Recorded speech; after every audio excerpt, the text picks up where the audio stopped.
مجھے خریدنے والا کوئی مغل بیوپاری تھا۔ یہ بات مجھے حویلی میں پہنچ کر ہی معلوم ہو گئی تھی۔ میں نے دروازے کے ساتھ رکھا ہوا ان کا دیول دیکھ لیا تھا۔ کچھ مغل ایسے بھی تھے جو مسلمان نہیں ہوئے تھے، اپنے پرکھوں کے دین دھرم پر قائم تھے۔ مجھے جو مغل بیوپاری خرید کر لایا تھا یہ انہی میں سے تھا۔ یہ بڑا دولت مند گھر تھا۔ حویلی کے دالان میں اتنی روشنی تھی کہ ایک بار تو میں چندھیا گیا۔ میرے پہنچتے ہی ایک بھاری بھرکم مغل عورت آئی۔ اس نے نوکروں کو جو مجھے رسی سے باندھے ہوئے تھے ڈانٹ ڈپٹ کر بھگا دیا اور افسوس کی آواز کرتے ہوئے میری رسیاں کھول دیں۔ وہ میرا سر اور گال تھپکتی رہی اور اپنی بولی میں نرمی اور مٹھاس سے کچھ کہتی رہی۔ وہ مجھ سے کچھ پوچھ رہی تھی۔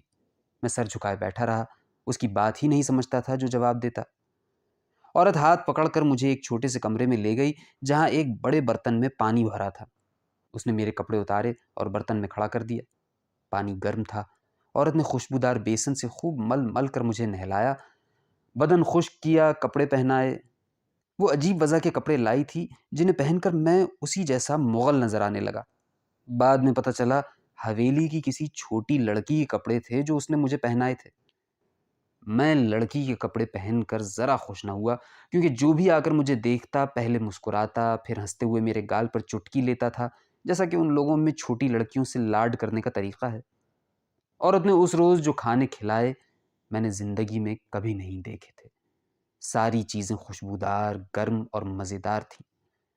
میری ماں کہتی تھی ہم برادھو لوگ دوسرے ناگرکوں کی طرح چھوت چھات نہیں کرتے۔ مرد ہمارے یہاں گوشت مچھلی بھی کھا لیتے ہیں، مگر وہ خود یہ چیزیں گھر میں نہیں آنے دیتی تھی۔ حویلی میں پہلی بار مجھے مچھلی کھانے کو ملی۔ مغل عورت مجھے کھانا کھلا کے کہیں اوپر لے گئی۔ ایک چھوٹے کمرے میں چھوٹا سا بستر لگا تھا۔ اس نے اشارہ کیا کہ لیٹ جا۔ میں پہلے ہی نیند میں جھوم رہا تھا، بستر پر پڑا اور سو گیا۔ بھلے ہی حویلی کی درجن بھر عورتیں آس پاس شور کرتی رہیں۔ مجھے طغہ مغل کی حویلی میں اپنا پہنچنا خوب یاد ہے، ساری زندگی یاد رہے گا۔ طغہ مغل پشمینے، عطر اور مسالوں کی تجارت کرتا تھا۔ وہ میرا پہلا آقا تھا۔ یہاں پہلی بار مجھے وہ عورت ملی جس نے میری زبان نہ جانتے ہوئے مجھے بتایا کہ کسی لاگ لالچ کے بغیر محبت کیسے کی جاتی ہے، جو میری ماں، دادی، نانی کچھ نہیں تھی لیکن سب کچھ تھی۔ 65-70 برس سے میں جس کی مغفرت کی دعا کر رہا ہوں۔ چاہتا ہوں کہ اگر میرا کوئی عمل میرے پالنے والے کے آگے مقبول ہو تو وہ اس عورت کے نام کر دوں جس کا دین دھرم مجھے تو نہیں معلوم مگر میرا مالک انتریامی خوب جانتا ہے۔ طغہ مغل کی حویلی کی چھوٹی سی اپنی ایک دنیا تھی۔ یہ دنیا مالک اور مالکن کے 2-3 کمروں کو چھوڑ کر پوری طرح مجھ پر کھلی ہوئی تھی، مگر شروع کے 6 مہینے تک میں صدر دروازے سے باہر نہیں جا سکا تھا۔ خادموں اور دربانوں کو معلوم تھا کہ کسے باہر جانے دینا ہے اور کسے نہیں۔ 6 مہینے کے بعد میں امتے کے ساتھ باہر جانے لگا۔ امتے وہی مغلانی تھی جس نے حویلی میں آتے ہی جیسے مجھے گود لے لیا تھا۔ وہ خادموں کی سردارنی تھی، بہت سوں کے لیے سخت گیر اور کڑوی، مگر جیسا کہ بتایا میرے لیے رحمت تھی وہ۔ امتے کے ساتھ باہر جانا مجھے اچھا بھی لگتا تھا اور نہیں بھی۔ اچھا اس لیے کہ گدے بچھی سواری میں خادموں کے ساتھ شہر کے دولت مند علاقوں، بارونق بازاروں، باغیچوں میں گھومنا، سیریں کرنا کسے اچھا نہیں لگے گا۔ مگر اس طرح باہر نکلنے میں یہ الجھن تھی کہ امتے باہر سیر کو جاتے ہوئے مجھے ہمیشہ لڑکی کا لباس پہنا کے لے جاتی تھی۔ وہ میرے بالوں کی بہت دیکھ بھال کرتی تھی جو اب کندھوں تک آنے لگے تھے۔ گڑھ مندو میں تو مہینے کے مہینے میرے سر پر استرا پھیرا جاتا تھا۔ اس ایک الجھن کے سوا طغہ مغل کی حویلی میں مجھے ہر طرح کا آرام تھا۔ کئی استاد اور امتے مجھے سارا دن پڑھاتے رہتے تھے۔ فارسی، سنسکرت، گجراتی پڑھنا اور حساب سیکھنا مجھے اچھا لگتا تھا۔ امتے اٹھنا بیٹھنا، چلنا پھرنا، کھانا پینا، نہانا، لباس پہننا، سارے روزمرہ کے کام سکھلاتی تھی۔ وہ اپنی زبان بھی مجھے سکھا رہی تھی۔ ایک استاد مجھے ہتھیاروں کا استعمال، گھڑ سواری اور پہلوانی سکھانے آتا تھا۔ امتے اور اس استاد کے ساتھ کبھی ہفتے میں ایک بار میں دریا پر بھی جاتا۔ یہاں ہم پیراکی کرتے یا گھڑ سواری کا استاد اپنے دوسرے شاگردوں کے ساتھ مجھے اکھاڑے میں زور کراتا تھا۔ بس یہی ایک موقع ہوتا جو جاتے ہوئے میں لڑکی کا لباس نہیں پہنتا تھا۔ ایک دن گھڑ سواری کی مشق کرتے میں اپنے جانور سے گرا تو پتھر پہ سٹ لگا، کھال پھٹ گئی، بہت خون بہا۔ امتے اور استاد مجھے قریب کے کسی جراح کے گھر لے گئے۔ اس نے خون بند کرنے کو سوزن لگائی، زخم کی صفائی کر کے مرہم باندھ دیا۔ جراح کے گھر میں ایک عورت ہمیں ایسی ملی جو کہتی تھی اس نے مجھے کہیں دیکھا ہے۔ سارے وقت امتے بے حد پریشان اور خوفزدہ رہی۔ جراح کے مکان سے ہم روانہ ہوئے تب اس کے چہرے پر ذرا رونق آئی۔ جراح نے اگلے روز حال دیکھنے کو حویلی آنے کا ارادہ ظاہر کیا تو امتے نے منع کر دیا کہ حویلی مہمانوں سے بھری ہوگی، کل خود وہ کسی کو بھیج کر مریض کا حال کہلا دے گی۔ حویلی میں پہنچی تو امتے تھکی ہوئی دکھائی دیتی تھی، اپنے کمرے میں جا لیٹی۔ میں جراح کی دوا دارو سے کچھ بحال ہوا تھا۔ امتے نے بہت کہا کہ تو آرام کر، مگر میں اس کے پیچھے پیچھے چلا آیا۔ میں اس نڈر مغلانی کے خوف کی وجہ سمجھنا چاہتا تھا۔ کوئی اور اس طرح بے بلائے امتے کے کمرے میں نہیں جاتا تھا۔ آج تو میں نے امتے کے حکم کی کھلی خلاف ورزی کی تھی۔ مجھے پیچھے آتے دیکھ کر اس کی تیوری پر بل پڑ گئے تھے، مگر ڈھٹائی کے ساتھ جا کر میں اس کے گدے سے ٹیک لگا کر بیٹھ ہی گیا تو وہ ہلکے سے مسکرائی، کہنے لگی، جا اٹھ، دروازہ بھیڑ دے، کوئی اور نہ گھس آئے، کچھ دیر سکون سے لیٹوں گی۔ میں نے دروازہ بھیڑ دیا۔ امتے آنکھیں بند کیے خاموش لیٹی تھی۔ میں ایک دم پوچھ بیٹھا، جراح کے گھر جا کے تو ڈر کیوں گئی تھی؟ اس نے آنکھیں کھول دیں، دیر تک مجھے دیکھتی رہی، پھر بولی، جراح کی عورت اور لڑکی جانتی ہیں کہ تو لڑکا ہے، اس سے کیا ہوا، جاننے دے۔ امتے بولی، جراح شاہی مخبر ہے، بس خاموش بیٹھ، بہت بک بک کر لی۔ مگر میں نے ایک دم پوچھ لیا، امتے شاہی مخبر کیا ہوتا ہے؟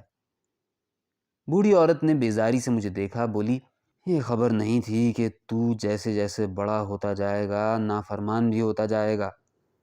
میں سمجھ گیا کہ امتے زیادہ خفا نہیں ہے، تھوڑی اور ضد کروں گا تو بتا دے گی۔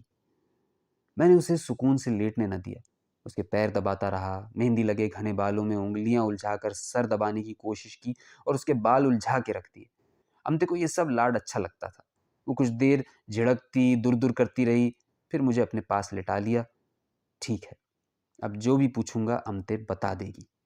امتے نے پہلے وعدہ لیا کہ میں اور کچھ نہیں پوچھوں گا اور کسی کو بتاؤں گا بھی نہیں۔ پھر کہنے لگی، تیری عمر کے بچوں کو شاہوں اور مخبروں کی زیادہ کھوج نہیں کرنی چاہیے، تم لوگ تو کھاؤ پیو کھیلو اور بس۔ میں نے اس سے جھوٹا وعدہ کر لیا کہ اچھا اب اور نہیں پوچھوں گا اور کسی کو نہیں بتاؤں گا۔ کہنے لگی، تو نے دیکھا نہیں، میں اور تیرا استاد تجھے جراح کے پاس لے گئے تھے تو میں نے تیرے بال کھول دیے تھے، سواری کی ٹوپی دستار سر سے اتار لی تھی اور تیرے لڑکوں والے لباس پر شوخ رنگوں کی ریشمی چادر اڑا دی تھی، یاد ہے تجھے؟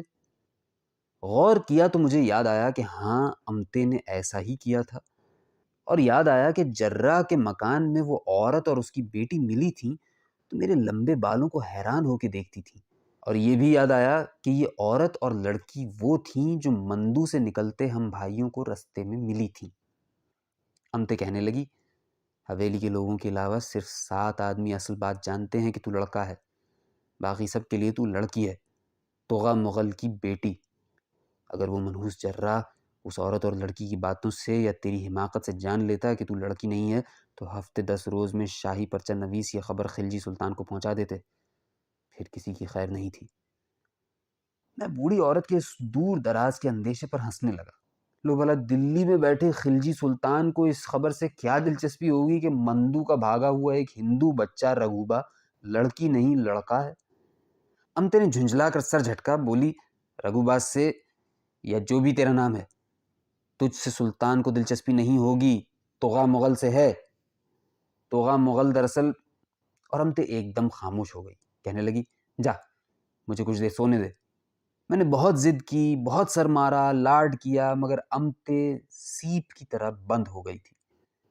میں نے ضد کے ساتھ سوچا کہ میں توغا مغل اور سلطان خلجی والی بات کا کھوج لگا کے رہوں گا۔ تیسرے دن جراح مجھے دیکھنے حویلی میں آیا تو وہ گھوری چٹی عورت چمڑے کے تھیلے میں جراح کے مرتبان اور پٹیاں اٹھائے ساتھ آئی۔ امتے میری جاننے والی عورت کو جراح کے ساتھ دیکھ کر بہت برہم ہوئی، مگر وہ خادم خاص ایسے ہی تو نہیں تھی۔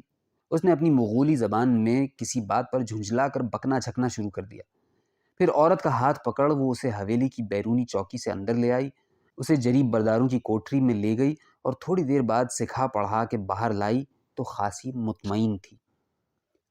جرہ کو امتے کا یہ سب کرنا عجیب لگا، وہ شک میں پڑ گیا، پوچھنے لگا تو امتے کی منہ چڑی ایک خادمہ نے کہا کہ یہ عورت حویلی میں بچگونی کے کپڑے پہن کے آئی تھی، امتے نے اتروا کے الٹوا کے اسے دوبارہ کپڑے پہنوائے ہیں، آئندہ خیال رکھنا، یا تو اسے یہاں لے کر نہ آنا، اور جو لاؤ تو کہنا بچگونی نہ کرے منحوس۔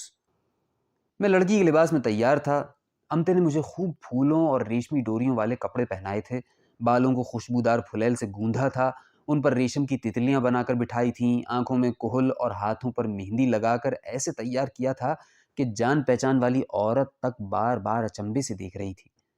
امتے نے جرہ کو پلک جھپکنے کی مہلت نہ دی، جلدی کرنے کو کہے جاتی تھی اور بڑبڑاتی تھی کہ مالک کسی اور دن جرہ کو بلاتے، آج بچی کی تقریب ہے اور آج ہی اپنا تھان توبڑا اٹھوا کے چلا آیا۔ جرہ نے میری گردن کی مالش کی، ہاتھ پیر موڑ توڑ کر دیکھے اور پھر کچھ دوا دے کر امتے کو اطمینان دلا کر چلا گیا۔ میں دیکھ رہا تھا کہ بہت سے عطر اور خوشبودار مسالوں سے جن میں لپیٹ کر امتے نے مجھے بھیجا تھا، جرہ کی کھوپڑی چکرا رہی تھی، وہ جلد سے جلد مجھے فارغ کر دینا چاہتا تھا۔ عورت اور جرہ کے جانے کے بعد اکیلے میں امتے اپنی چالاکی پر خوب ہنسی، ہنستے ہنستے تھک گئی اور کرسی پر بیٹھ کر ہانپنے لگی۔ میں نے اس کی گود میں چڑھنے کی کوشش کی تو اس نے مجھے دھکا دے کر ہٹا دیا، بولی لڑکے یہ کپڑے اتار، اپنے بال اور بدن پونچھ لے تو آدمی کا بچہ لگے گا، اس وقت تو آقا مغل کے عطر کا گودام بنا ہوا ہے، جبھی تو وہ حرام صورت مخبر جیسے تیسے تیرے کام نمٹا کے دم روکے ہوئے باہر کی طرف بھاگا تھا۔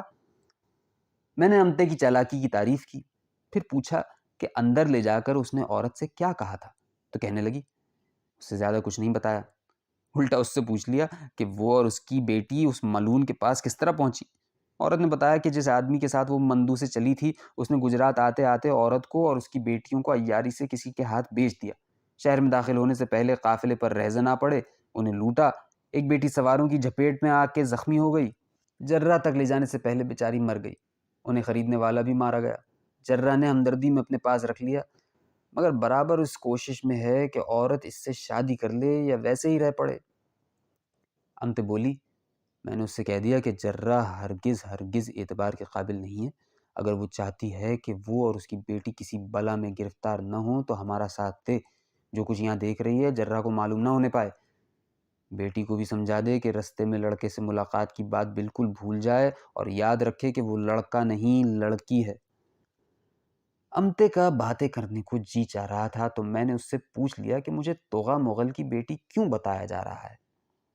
امتے اداس ہو گئی، کہنے لگی وہ بالکل تیری طرح خوبصورت تھی، اور عجیب بات کہ اس کی ایک آنکھ بھی اسی طرح تھی جیسی تیری ہے، کسی اور چہرے پر یہ بدنمائی ہوتی مگر اس کا چہرہ معصوم لگتا تھا تیری طرح۔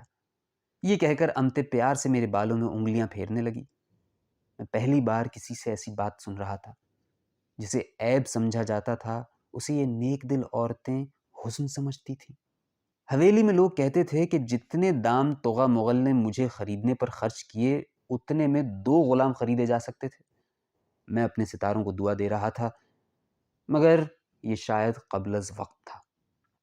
جرہ کی حویلی میں آنے کے دوسرے ہی روز کچھ ایسا ہو گیا کہ غروب آفتاب کے بعد امتے مجھے لڑکی کے لباس میں دوسری عورتوں کے ساتھ کشتی کی سیر کے بہانے پردے دار سواری میں حویلی سے نکال لے گئی۔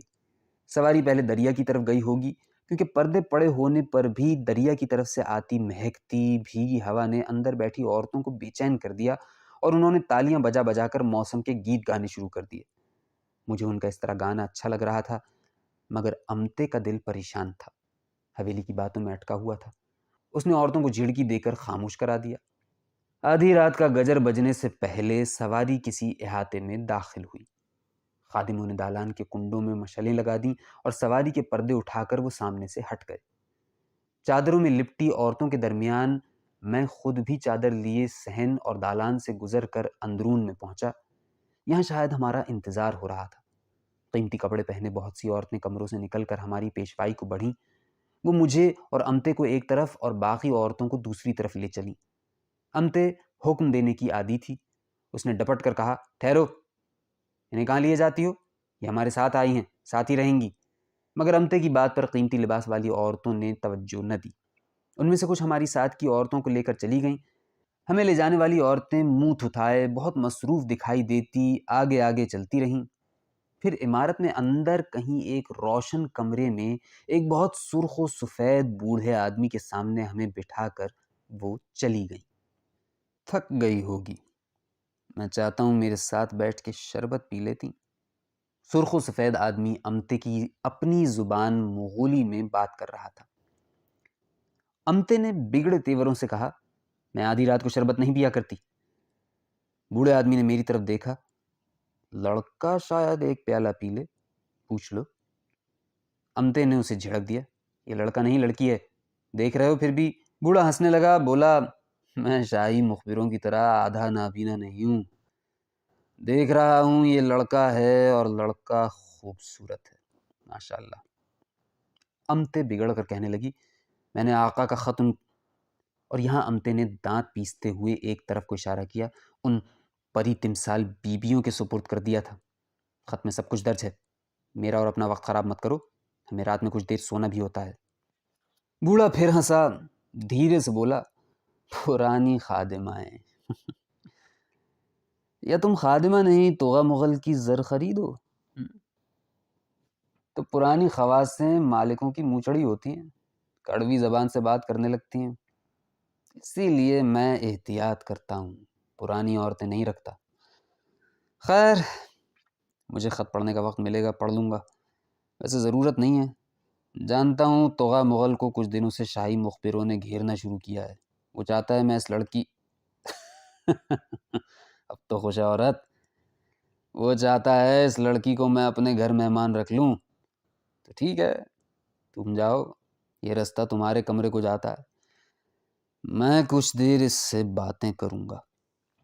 امتے اپنی کرسی چھوڑ میرے پیچھے آ کھڑی ہوئی، بڑے میاں، میں اسے اپنے ساتھ لائی ہوں، ساتھ رکھوں گی اور ساتھ لے کر جاؤں گی، اس سے جو باتیں ہوں گی میرے سامنے ہوں گی، سمجھے؟ سمجھا۔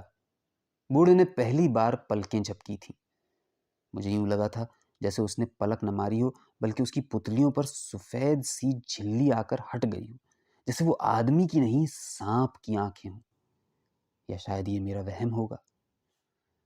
بوڑھے نے اب کے ذرا نرمی سے کہا، سمجھا، تو لے جاؤ اسے اپنے ساتھ، اس طرف دائیں ہاتھ پر پہلا کمرہ ہے، اور ہاں، کیا تمہیں کچھ لیے بغیر ہی نیند آ جاتی ہے؟ تھوڑا سا کچھ، کوئی یخنی، شربت، کچھ بھی؟ اچھا، ضرورت ہو تو قریب کوئی پری تمثال بی بی سو رہی ہوگی، جگہ لینا۔ وہ اٹھ کھڑا ہوا اور کرسی چھوڑ کمرے کے ایک تاریک گوشے کی طرف بڑھ گیا، مگر اس کمرے میں تو لمحے بھر پہلے بہت تیز روشنی تھی۔ بڑے میاں کے اٹھتے ہی پہلے کمرے کے گوشے تاریک ہو گئے تھے، پھر آہستہ آہستہ یہ اندھیرا کمرے میں ہر طرف پھیلنے لگا تھا۔ صرف وہ رستہ روشن تھا جس پر ہمیں جانا تھا۔ میرا ہاتھ تھام کر میزبان کی بتائی ہوئی سمت میں بڑھتے ہوئے امتے کو ٹھوکر لگی۔ اس نے بہت غصے سے کہا، تف ہے۔ کمرے کے تاریک گوشے سے بوڑھے کی ہنسی کی آواز آئی، اب اتنی بھی بوڑھی نہیں ہو، دیکھ کر چلو۔ منہ ہی منہ میں بڑبڑاتی ہوئی میرا ہاتھ تھامے امتے اس کمرے میں داخل ہو گئی جو میزبان نے بتایا تھا۔ کمرے میں جانے سے پہلے میں نے مڑ کے دیکھا، ہمارے پیچھے بالکل اندھیرا ہو چکا تھا، روشنی کا یہ عجیب انتظام تھا۔ اندر 2 بستر تیار تھے، قالین پر جا بجا گدے تکیے پڑے تھے۔ امتے نے جائزہ لیا، ایک بستر پر مجھے لیٹنے کو کہا اور میرے قریب ہی قالین پر گدے اور تکیے رکھ کر خود دراز ہو گئی۔ اسے مجھ سے کچھ دور بستر پر جانا گوارا نہیں تھا۔ میں نے لیٹتے ہوئے امتے کی طرف ایک فقرہ پھینکا، کہا، خوش مزاج آدمی ہیں یہ بڑے میاں۔ امتے غرا کے بولی، یہ فرتوت بھیڑیے جتنا خوش مزاج ہے۔ میں ابھی تک سمجھ نہ پائی کہ آقا مغل نے اس منحوس کے پاس ہمیں کیوں بھیج دیا، یہ تو جرہ سے بھی زیادہ عیار ہے، وہ سپولیا تھا، یہ افعی ہے۔ میں نے سوچ لیا کہ اس وقت امتے کو سونے نہیں دینا ہے۔ اس نے خلجی سلطان اور آقا توغہ مغل کی جو بات مجھ سے چھپائی تھی، آج اسے اگلوانے کا اچھا موقع ہے۔ میں نے کہا، یہ سفید بوڑھا بھی شاہی مخبروں کو اچھا نہیں سمجھتا، انہیں آدھا نابینا کہہ رہا تھا۔ بکواس کرتا ہے۔ امتے نے جمائی لی اور گدوں پر خود کو آسودہ کیا۔ میں نے سوچا اگر میں نے فوری نہ روکا تو لمحے بھر میں امتے خراٹے لینے لگے گی۔ میں نے کہا یہ بوڑھا بھی شاید مغل ہے، مغل لوگ سلطان خلجی کو اچھا نہیں سمجھتے۔ مگر اب جو کہا وہ ضائع ہوا تھا۔ امتے نے پھر جمائی لی تھی۔ وہ شاید نیند میں بولی تھی ارے تو کیا جانے مغلوں کو۔ میرے ذہن میں اچانک گڑمندو کے راستے میں ملنے والے 3 شاہی سواروں کی تصویر بنی۔ میں نے بڑی بیچ سے جیسے حجت کرتے ہوئے کہا واہ میں کیوں نہیں جانتا، میرا باپ خلجی لشکر کے سواروں میں تھا، بہت سے مغل مارے ہیں اس نے۔ کیا؟ کوڑے کی طرح امتے کی آواز چٹخی۔ اس نے آنکھیں کھول دی تھی۔ وہ اب تکیوں کے سہارے اٹھنے کی کوشش کر رہی تھی۔ غصے سے بولی کیوں رے، تو نے یہ کبھی نہیں بتایا؟ کیوں؟ کیا نہیں بتایا؟ مغل مارنے کا؟ میں نے بستر پر اٹھتے ہوئے معصومیت سے پوچھا۔ امتے کی آنکھیں غصے سے سلگ رہی تھی۔ کہنے لگی برادو بچوں نے کیا مغل مارے ہوں گے، ادھر کمی قومیں مغلوں سے لوہا لینے لائق ہوں گی، جھوٹ بولتا تھا تیرا باپ۔ میرا کام ہو گیا تھا۔ امتے پوری طرح بیدار ہو چکی تھی۔ میں نے مسمسی آواز میں کہا ہاں سچ کہتی ہو، جھوٹ ہی بولتا ہوگا، جو باپ اپنے بچوں کو اس طرح چھوڑ کے بھاگ جائے وہ بھلا کیا۔ امتے اٹھی، اس نے سراہی سے پانی پیا، گدے تکی چھوڑ کر بستر پر آ بیٹھی۔ میں نے اس کے شانے اور بازو دبانا شروع کیے۔ امتے ایک دم جیسے باتوں سے بھر گئی تھی۔ کہنے لگی خلجی علاء الدین کے دیکھتے دیکھتے 5 حملے کیے ہیں مغلوں نے ہند پر۔ پہلا حملہ منجھور پر ہوا تو خلجی نے اپنے بھائی اولوغ خان اور ادھر دیپال پور کے امیر اسغازی کو بھیجا۔ جنگ ہوئی تو ادھر لشکر زیادہ تھا، مغل موقع پا کر نکل گئے۔ دوسری بار شاہ ترکستان قتلغ خواجہ خود آیا، 2 لاکھ کا لشکر لے کر، سندھ دریا عبور کر کے سمجھو دلی تک پہنچ گیا۔ رستے کے قصبوں دیہاتوں پر حملہ نہیں کیا۔ خواجہ نے کہا اب یہ میری ملکیت ہے، اپنی چیز کیوں تباہ کروں۔ کیلی کے میدان میں علاء الدین 3 لاکھ کی نفری لے کے اترا۔ اس کا بھائی اولوغ خان اور ملک حزبر الدین ظفر خان بڑھے۔ جنگ ہوئی۔ تجھے خبر ہے یہ اولوغ خان بڑا حاسد ہے، ظفر خان مغلوں کا پیچھا کرتا دور نکل گیا، یہ اس کی مدد کو نہیں پہنچا، حالانکہ طے کر کے چلے تھے۔ ظفر خان کا جنگی گھوڑا مارا گیا، وہ زمین پر کھڑا تیر برساتا رہا۔ ترکستان کے تاجدار نے کہا سردار اپنے تیروں کو ترکش میں رہنے دے، تو بے شک دلیر ہے، حاسدوں کی صفوں سے نکل آ، میرے پاس آ جا، اس سے بڑا عہدہ دوں گا۔ ظفر خان کی قضا آ گئی تھی، نہیں مانا، وہ مارا گیا، مگر دلی لشکر فتح یاب ہوا، خواجہ ترکستان لوٹ گیا۔ تیسرا حملہ ترغی کا ہوا۔ میں جانتا تھا مغلوں کا یہ تیسرا حملہ بھی پسپا ہونے والا ہے، مگر امتے کی ہمت بڑھانے کو میں نے آہستہ سے پوچھا یہ ترغی کون تھا؟ امتے نے تلوار بازوں کی طرح ہاتھ لہرا کر کہا ترغی ترکستان ماوراء النہر کے دلاوروں میں سے تھا۔ 1,20,000 مغل دلیر نامداروں کا جرار لشکر لے کر آیا تھا۔ یہ دامن کوہ کو فتح کرتا ہوا ابرن تک پہنچ گیا۔ وہاں کا حاکم قلعہ بند ہو کے بیٹھ گیا تو سلطان خلجی نے اسی غازی امیر کو لشکر دے کر بھیجا۔ حاکم برن اور غازی دونوں کی جمعیت نے مل کر ترغی کے لشکر پر شبخون مارا۔ ترغی بہادری سے لڑتا ہوا گرفتار ہو گیا۔ میں نے دھیرے سے پوچھا بھاگا نہیں؟ امتے بولی کیا بک رہا ہے؟ میں چپ رہا۔ وہ اپنے زور بیان میں رکی نہیں، کہنے لگی ترغی کو گرفتار کر کے غازی دلی لے آیا، رستے میں اس سے اچھا سلوک کیا، کہتا تھا ترغی نے تلوار زمین پر نہیں گرائی، لڑتے ہوئے اسیر ہوا ہے۔ مغلوں کا چوتھا حملہ خراسان کے شہزادگان علی بیگ اور محمد ترتق کا تھا۔ انہوں نے 2 طرف سے حملہ کیا، کوہ سرمور کے دامن میں دریائے بیاس تک پہنچے اور دوسری طرف ناگور تک۔ خلجی سلطان نے اپنے غلام ملک کافور کو اور دیپال پور کے حاکم اس غازی امیر کو امروہہ طلب کیا۔ جب تک یہ وہاں پہنچے خبر ملی کہ مغل لشکر مال غنیمت سے لدا پھندا دریائے رحب کے کنارے کنارے بڑھا چلا آ رہا ہے۔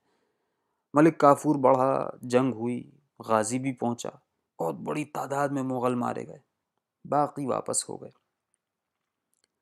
امتے نے 5 حملوں کا کہا تھا۔ میں نے پوچھا اور 5واں حملہ؟ تو بولی اقبال مند اور کیک مغل اپنے خراسانی شہزادوں کا انتقام لینے آئے تھے۔ یہ 5واں حملہ تھا۔ ملتان کے قریب جنگ ہوئی تھی۔ پھر وہی امیر جسے اب سارے ہندوستان میں غازی کہا جانے لگا تھا اس مارکے کے لیے منتخب ہوا۔ ملک کافور نے اور اس غازی نے حملہ کر کے کیک مغل کو زندہ گرفتار کیا اور مال غنیمت واپس لے لیا۔ میں نے کہا ہمتے یہ مغل لشکروں کی بہادری کیسے ہوئی؟ مجھے تو لگتا ہے تو نے خلجی لشکروں کی بہادری اور غازی امیر کی دلاوری کا قصہ سنایا ہے۔ وہی ہر جگہ فتح مند آیا، مغل سب کہاں گئے؟ مغل یہاں ہیں، یہ ہیں، میں ہوں مغل، میرا آقا ہے مغل۔ لڑکے آخر کار ہم فتح یاب ہوں گے۔ بوڑھی عورت کا چہرہ جوش خطابت سے انگارے کی طرح دہکتا تھا۔ میں نے اس کے گلے میں باہیں ڈال دیں، آہستہ سے پوچھا کس پر فتح یاب ہوں گے؟ میری ماں، اس وقت کون جنگ کر رہا ہے مغلوں سے؟ کہنے لگی خلجی علاء الدین اور اس کے بھائی بند وہ جنگ کر رہے ہیں ہم سے۔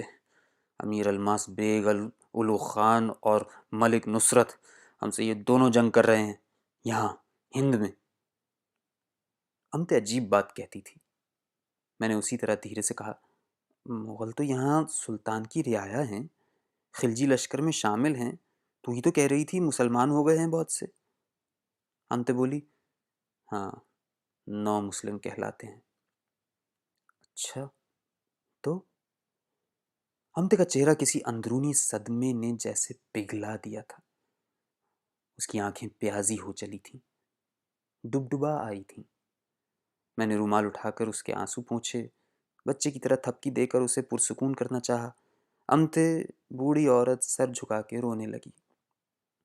یہ کیا کر دیا؟ اس محبت بھری عورت کو میں نے دکھ دینا نہیں چاہتا تھا۔ آخر وہ کچھ پرسکون ہوئی، اس نے میرے رخسار تھپکے، آنسو پوچھے، بہت ہلکی آواز میں بولی خلجی علاء الدین مغلوں کا ان 9 مسلموں کا شاید بیج ختم کر دینا چاہتا تھا، کیونکہ انہوں نے اس کے خلاف سازش کی تھی۔ مغل لشکریوں میں سے کچھ نے سوچا تھا کہ شکارگاہ میں جب علاء الدین شکرہ اڑاتا ہوگا اور سب شکرے کو دیکھنے میں لگے ہوں گے، اس وقت سوار ہو کر اس پر ٹوٹ پڑیں گے، اس کے قریبی لوگوں کو بھی قتل کر دیں گے۔ جاسوسوں نے سلطان کے کان تک یہ خبر پہنچا دی۔ اس پر سلطان نے تمام جاگیرداروں کو خفیہ فرمان بھیجا اور ایک وقت مقرر کر دیا کہ تمام شہروں میں بسنے والے سب مغلوں کو ایک ہی دن، ایک ہی وقت اور ایک ساتھ تہہ تیغ کر دو۔ حرف بہ حرف تعمیل ہوئی۔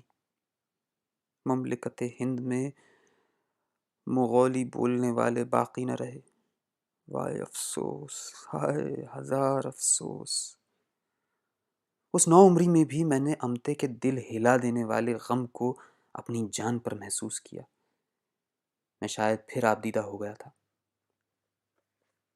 گنتی کے گناہ گاروں کی سزا سب قوم والوں کو کیوں دی؟ امتے نے آہستہ سے سر ہلایا، ہاں سب کو کیوں دی؟ مگر خلجیوں نے ایسا ایک بار سے زیادہ کیا۔ علاء الدین کے بھائی الماس بیگ اولوغ خان نے گجرات اور راجستھان کے حملوں میں ہاتھ آنے والے مال کی تقسیم پر ناراض ہو کر کیا کیا تھا، تجھے خبر ہے؟ میں امتے کی صورت دیکھتا رہ گیا۔ اس نے سراہی کی طرف ہاتھ بڑھایا، میں نے اٹھ کر پانی پلایا، دم لے کے بولی غنیمت کا 5واں حصہ لے لیا تھا مغل لشکریوں نے، واپس نہیں کرتے تھے، نہ قبولتے تھے۔ اولوغ خان انہیں لٹکا کے دھونی دیتا، نمکین پانی پلاتا تھا۔ تنگ آ کے مغل محمد شاہ، کسری تمغان، شادی بغا نے، سب سرغنوں نے اولوغ خان اور ملک نصرت کو مار ڈالنے کا ارادہ کیا۔ یہ دونوں تو بچ گئے، اولوغ خان کا ایک بھائی اور علاء الدین کا بھانجا مارا گیا۔ بغاوت ناکام ہوئی، باغی فرار ہو گئے۔ بعد میں علاء الدین نے انہیں گرفتار کیا اور سزا دینے کے لیے ملک نصرت کے حوالے کر دیا۔ اور ملک نصرت نے؟ امتے بستر سے اتر کر قالین پر آ بیٹھی تھی۔ اس نے ڈبڈبائی آنکھوں سے میری طرف دیکھا اور فرش پر اور اپنی چھاتی پر دوہتڑ مار کر بین کرتے ہوئے بولی ملک نصرت نے قاتلوں سے یوں بدلہ لیا کہ ان کے بچوں عورتوں کو خاکروبوں کے سپرد کر کے حکم دیا کہ دودھ پیتے بچوں کو ان کی ماؤں اور بہنوں کے سروں پر اس طرح مارا جائے کہ بچے ختم ہو جائیں، اور اس حکم پر عمل ہوا۔ بچے دھکی ہوئی روئی کی طرح چیتھڑے چیتھڑے، پھر ان بدنصیب عورتوں کو رسوا اور ذلیل کر کے بے دینوں کے سپرد کر دیا۔ ہائے زمانے، ملامت ہو زمانے، تجھ پہ ملامت، واویلا ہو زمانے، واویلا ہو واویلا۔ وہ ہچکیاں لے لے کر رو رہی تھی۔ میں امتے کے ساتھ ہی فرش پر بیٹھا روتا رہا، پوچھ بھی نہ سکا کہ کیا امتے ان بدنصیب عورتوں میں سے کسی کو جانتی ہے؟ کیا ان میں کوئی عورت، کوئی مغلانی ابھی زندہ ہے؟ مگر اس لڑکپن اور کم شعوری میں بھی میں یہ پوچھنے کی ہمت نہ کر سکا۔ خدا جانے امتے میرے اس چھوٹے سے سوال کا کیسا بھیانک جواب دیتی۔ وقت گزر گیا، میں یہ نہ پوچھ سکا۔ اب سوچتا ہوں کہ بلک بلک کے روتی ہوئی اس بوڑھی عورت نے شاید بنا پوچھے میرے سوال کا جواب دے دیا تھا۔ پتہ نہیں ایک ساتھ کہ اس سے زیادہ ہم فرش پر بیٹھے رہے، نہ معلوم کب میری آنکھ لگ گئی، حفاظت کی اس دو طرفہ احساس کے ساتھ کہ میں اکیلا نہیں، امتے میرے پاس ہے، اور وہ اکیلی نہیں، میں اس کے پاس ہوں۔ میں سوتا رہا۔ شاید ڈھلتی دوپہر کا وقت تھا جو کسی آہٹ سے میری آنکھ کھل گئی۔ میں کمرے میں اکیلا تھا۔ ایک پری پیکر بی بی تپائی لگا کر اس پر کھانے کا خوان رکھتی تھی۔ میں نے دروازے سے نظر آتے برآمدے کی طرف آواز لگائی، امتے، امتے، امتے کہاں ہے تو؟ بی بی تپائی پر ناشتے کا سامان لگاتی رہی۔ میں نے آواز لگائی، امتے، امتے مغل۔ پھر میں نے اس قیمتی لباس والی عورت سے پوچھا، میرے ساتھ ایک بڑی بھی تھی؟ اس نے مصروفیت اور بے تعلقی سے بس ایک لفظ کہا، گئی۔